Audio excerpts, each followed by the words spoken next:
बिस्मिल्लाहिर्रहमानिर्रहीम। अस्सलाम वालेकुम।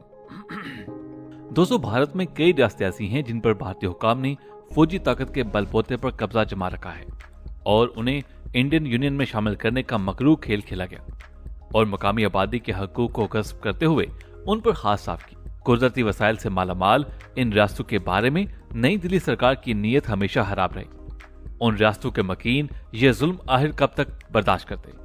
चुनांचे उन्होंने मरकजी हुकूमत से अलहदगी की ठानी और अल्म बगावत बुलंद करके हथियार उठा लिए। दोस्तों, उन बागियों में माओ नवाज नामी बागी भी शामिल हैं जो इस वक्त इंतहाई मजबूत पोजीशन हासिल कर चुके हैं, जिसकी तस्दीक गुज़िश्ता रोज के एक खुशरबा वाक़े से हुई जिसमें भारत के माओ नवाज बागियों ने एक ही वार में 40 के करीब भारतीय फौजी भड़का दिए। इस हमले में भारतीय फौज को बड़ा जानी और माली नुकसान उठाना पड़ा, मगर डिटाई की हद देखिए कि मोदी ने फौरी तौर पर मुल्की मीडिया को हदायत जारी की कि इस बार भी झूठ से काम लिया जाए और अपनी आवाम को गुमराह करने के अलावा आदमी बरादरी से भी हकायक छुपाए जाएं। इस वाक़े की तफसील सुनकर आपको हैरत का झटका लगेगा, क्योंकि माओ नवाज बागियों ने इंतहाई मुनज़्ज़म अंदाज में कार्रवाई करते हुए बेशतर भारतीय फौजियों को जहन्नम वासिल कर दिया है और ये भारतीय तारीख का बदतरीन फौजी वाक़या है। ये वाक़या भारतीय रियासत छत्तीसगढ़ नामी रियासत में पेश आया और ये वही रियासत है जिसे माओ नवाज बागी अपनी जागीर समझते हैं। उनका ख्याल है कि भारत ने इस रियासत पर नाजायज कब्जा कर रखा है, जबकि एक सर्वे के मुताबिक 80 से ज्यादा तहरीकें ऐसी हैं जो भारत से अलहदगी की ख्वाहिशमंद हैं।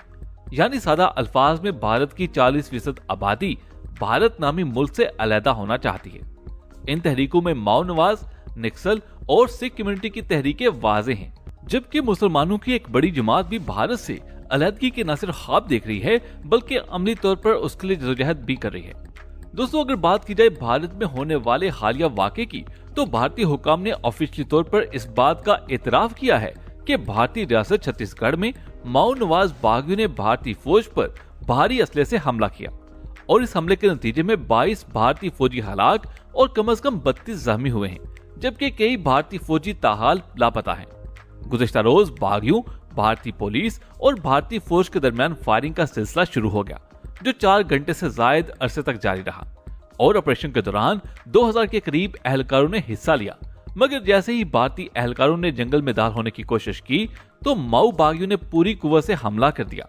भारत के सरकारी जराये ने एतराफ किया कि इस ऑपरेशन में भारतीय फौज का शदीद जानी नुकसान हुआ, जबकि भारतीय हुकाम ने यह भी दावा किया कि माओ बागियों का भी काफी नुकसान हुआ। लेकिन इस दावे की कली उस वक्त खुली जब पूरे इलाके से सिर्फ एक लाश बरामद हुई और वो भी किसी मुकामी खातून की लाश थी।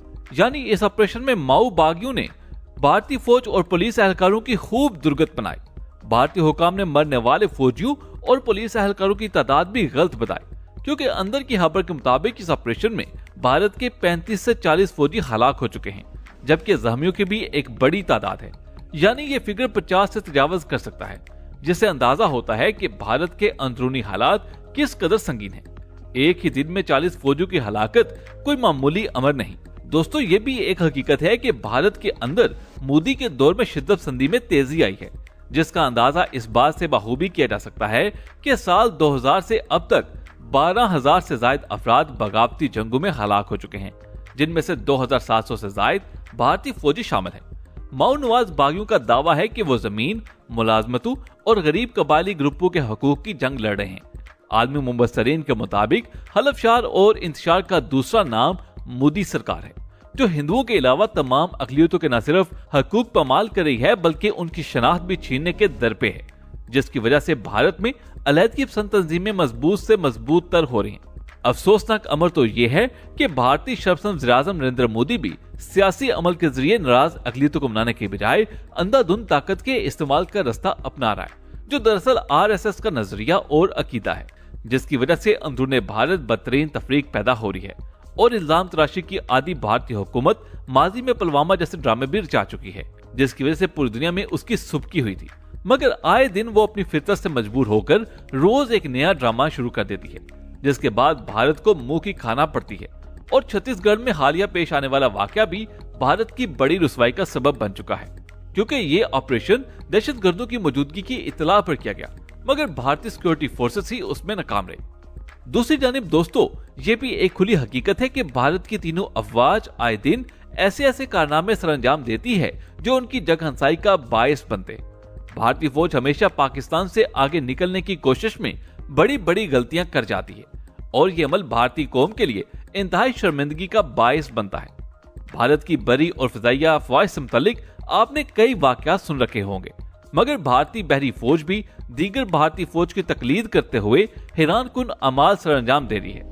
हाल ही में एक ऐसा वाकया पेश आया है जिसने भारतीय नेवी की कारकर्दगी पर कई सवालात उठा दिए। ये वाकया इसलिए भी अहमियत इख्तियार कर चुका है क्योंकि ये वाकया फ्रांस और भारत के दरमियान जारी जंगी मशक के दौरान पेश आया। भारतीय नेवी की इस बड़ी गलती ने भारतीय गरूर खाक में मिला दिया है और अगर बात की जाए हालिया वाकये की तो उसकी तफसील भी दिलचस्पी से खाली नहीं।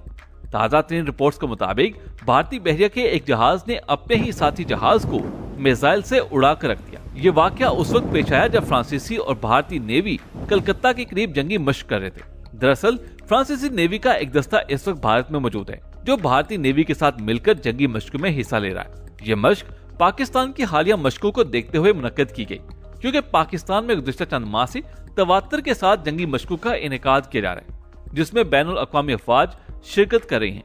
ये देखते हुए भारत ने भी पाकिस्तान की नकल करने की कोशिश की और फ्रांसीसी नेवी को भारत आने का बुलावा भेज डाला, मगर ये बुलावा भारत के गले पड़ चुका है।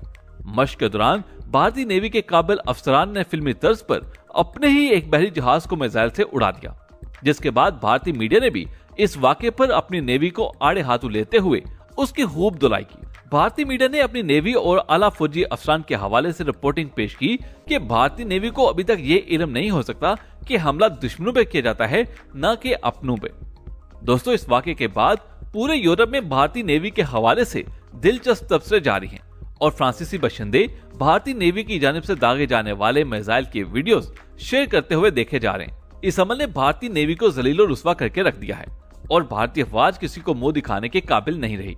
ये वही भारतीय नेवी है जिसे पुलवामा वाक़े के बाद अपनी ही बंदरगाह को सिर्फ इस डर से खाली छोड़ दिया कि कहीं उसका सामना पाकिस्तानी नेवी से न हो जाए। पकड़े जाने का खौफ इस कदर था कि भारतीय बहरिया ने अपने छोटे जहाज को मस्कत से वापस लाने के लिए जदीद जहाजों पर मुश्तमिल त्यारा बरदार जहाज भेजा।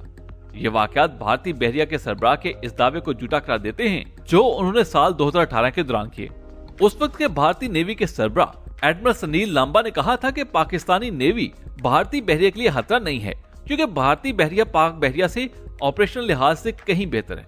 लेकिन इसका पोल भारतीय बहरिया की मुसलसल ऑपरेशनल और टेक्निकल नाकामी ने खोलकर रख दिया है कि पाकिस्तानी नेवी ज्यादा बेहतर है या फिर भारतीय बहरिया। तारीखी एतबार से देखा जाए तो 1990 में शुरू होने वाले ATV प्रोजेक्ट के तहत भारत ने अपनी नेवी को जदीद हदूद पर इस्तवार करने का अज़म किया था, मगर इस प्रोजेक्ट में भी करप्शन और नाकस मंसूबाबंदी ने भारत को बड़ी रुसवाई बख्शी, जिसके बाद भारतीय बहरिया की आबदोज अरिहांत को साल 2016 में भारतीय बहरिया का हिस्सा बनाया गया। भारत की ये आबदोज न्यूक्लियर पावर की हामिल है जो बैलिस्टिक मिसाइल से लैस है। भारतीय बहरिया को आबदोज अरिहांत को 2017 में कड़ी मुश्किलात का सामना करना पड़ा और तकरीबन 1 साल के लिए भारतीय आबदोज ऑपरेशनल ना रही। दोस्तों, आज की वीडियो में बस इतना ही। हमें उम्मीद है कि आज की वीडियो आपको पसंद आई होगी। आपसे मुलाकात होगी अगली वीडियो में। तब तक अपना बहुत सा ख्याल रखिएगा। अल्लाह हाफिज।